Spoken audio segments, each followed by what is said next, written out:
Don't tell, how we doing? All right, I'm so excited to be here. I am excited to be in front of a proper comedy audience, because I've been doing a lot of corporate gigs lately.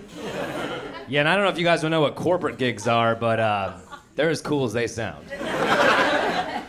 Corporate comedy is to comedy as Christian rock is to rock. It's an abomination against God himself. But it pays very well, so you do it because you are, in fact, a whore. I recently did a gig for some company. I don't even know what they were. I showed up to the gig, and the guy opening for me that night was just a guy that worked at the office and thought that he should do stand-up comedy that evening. And his name was Brad. And I walked in, and Brad beelined over, and he's like, "Hey, I'm your opener. My name's Brad." I go, "Hey, nice to meet you, Brad. You ever done stand-up before?" He goes, "Not at all." I go, "This is gonna go fantastic." But Brad knew enough to know to ask me what I wanted in terms of introduction, what I wanted him to say to the people to bring me out. And I started to think of things he could say, and then Brad just cut me off. He's like, "Oh, I got an idea. How about I just make fun of you for having a hyphenated last name? Is that cool?" I go, "Yeah, Brad. We just met. We're not friends. Why don't you make fun of both sides of my family immediately?" And Brad goes, "Awesome," and runs off. I was like, "Dipshit, no!" But I lost him to the crowd. Some time passes. Brad takes the stage. I don't have powers of description adequate enough to explain to you how much shit Brad ate that evening. Brad bombed so hard, Al Qaeda later took credit for it. Nobody would make eye contact with him. He was sweating profusely. It was so awkward. And then finally he's like, "Are you guys ready for your headliner this evening?" And everyone's like, "No, Brad, we hate life because of what you just did to us." And he goes, "Well, anyway, your headliner this evening has a hyphenated last name." And then he just goes, "What an asshole." Yeah, that was Brad's whole take on it. No curveball, no sleight of hand, just, "What an asshole." And nobody laughed, because nobody shared the same odd hostility towards hyphenated last name people as Brad. They were just like, "This continues to be unflinchingly awful, Brad." And he goes, "Anyway, put your hands together for Adam something something." And I took the stage. I said, "Hey guys, my name is in fact Adam Cayton-Holland. It's a hyphenated last name. Boy, I don't know what my mom was thinking with that." Oh wait, I think I know exactly what she was thinking. I think she was thinking if she was gonna go through the pain of 3 separate childbirths, she was gonna ask that her last name be at least half included. What an asshole, huh, Brad? You know what her problem is, Brad? Her problem is she doesn't know her place. That's her problem. Yeah, she doesn't know her place. She reminds me of that guy at the office who thinks he's pretty funny. Thinks he's so funny, in fact, that he decides to try stand-up comedy for the first time ever in front of all of his friends and coworkers, having never gone to an open mic or paid any sorts of dues whatsoever. And then he eats shit so hard that nobody ever wants to talk to him again for the rest of the time they work together, which I have a feeling won't be very long at all. And then we all laughed at Brad, as a room. Not with Brad, at him. And I felt powerful, fucking sticking it to Brad in that moment. I felt big. And then I just ate shit for the next 30 minutes straight. I just bombed as hard as Brad had bombed. I got off that stage, I found Brad at the bar. I just said, "Hey, listen, man, that's not on you. That's just a shitty crowd. I don't know what the problem is. I don't know what their deal is. Adam something, that's gold, my man." Brad's my opener. I take him on the road. We have a lot of fun. He can't land a joke, but he's got a corporate Amex, and we go nuts. Do you know you get expense account a sex worker? Brad does. Some people didn't know what to do with that one. Turned 44 last week. I got to tell you guys, I'm feeling every year. The thing about aging is you're not cognizant of it. You still think you're the same young buck you always were. And then you try something that you used to do with relative ease, and your body stages a violent insurrection against you. Like, I recently threw out my back having sex with my wife. And yeah, she didn't ask me to try to suck my own dick in front of her.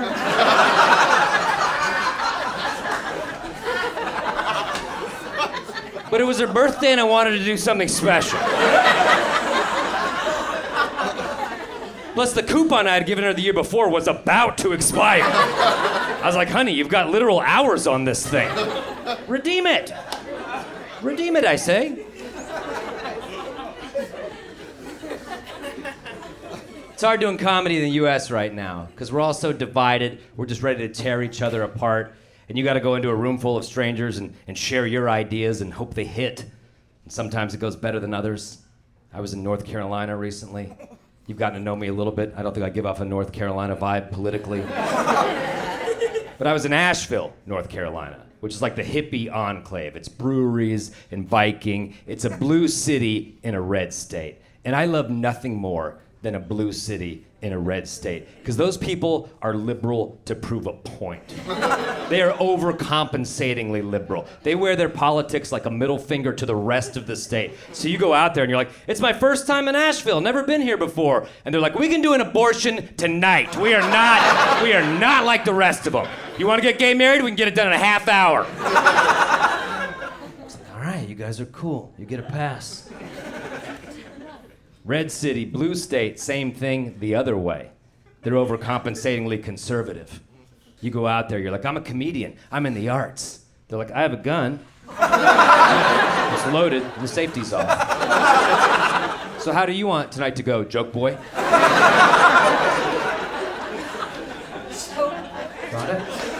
Got it? Blue city, blue state? Forget about it. That's my shit. All I do is hit home runs. Portland, San Fran, New York, Denver. Gather around, libtards. Let the circle jerk begin. Your mouth, my mouth. Who gives a shit? We're all non-binary.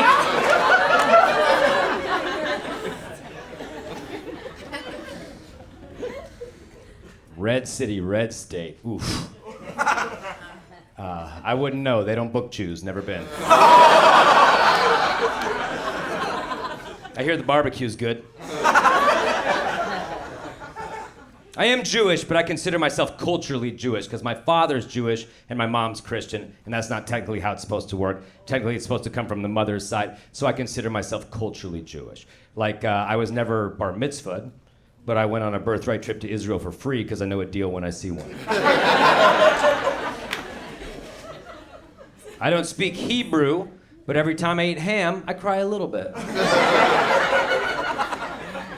I like the NBA way too much, and I will never, ever, as long as I live, own a German Shepherd. Fool me once, shame on me. Fool me twice, that's the only dog you saw in pictures of the Holocaust. Try to picture another dog in your head right now. It does not add up. Golden Retriever running around with a Frisbee in his mouth doesn't fit the vibe. Plus, you know they don't follow orders. Try to picture a corgi running around Auschwitz with his little butt wiggling around. He's like, rub my belly, read the room, Waffles, we're not in the mood.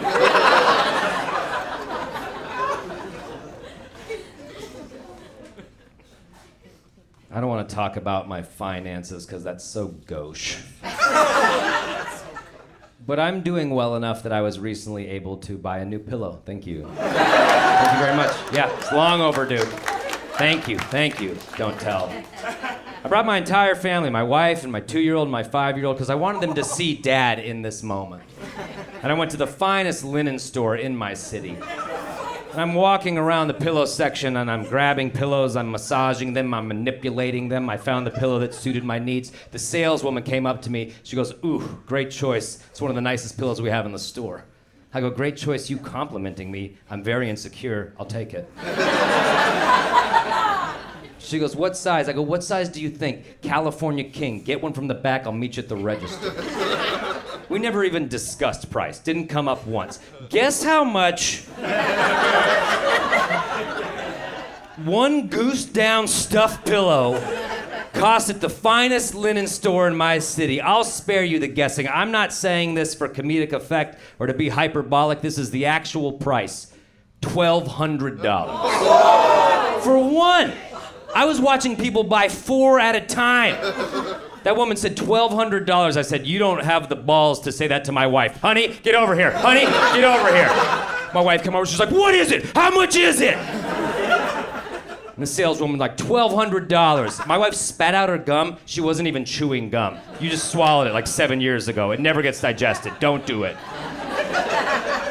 And we're like, that's ridiculous. We will not buy this pillow. And earlier, we had been mortified that our 2-year-old's hands were covered in chocolate and he was touching all the white comforters and bedspreads and sheets. But now we were proud that our boy had sullied that store. For that store was hogwash. Hogwash, I say! And we went to Macy's and I went up to the weird 4th floor and I got a bunch of pillows and I laid them all on the floor side by side and I head tested every single one of them.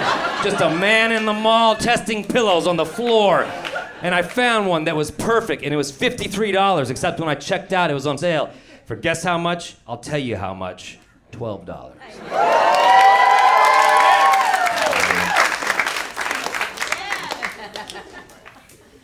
Do you have any idea how uniquely satisfying it is to go in search of a product, find said product, but feel in your heart of hearts it's overpriced, and then go to another store and find the exact same product for literally 100 times cheaper? And yes, my new pillow has given me head and neck cancer. Sure.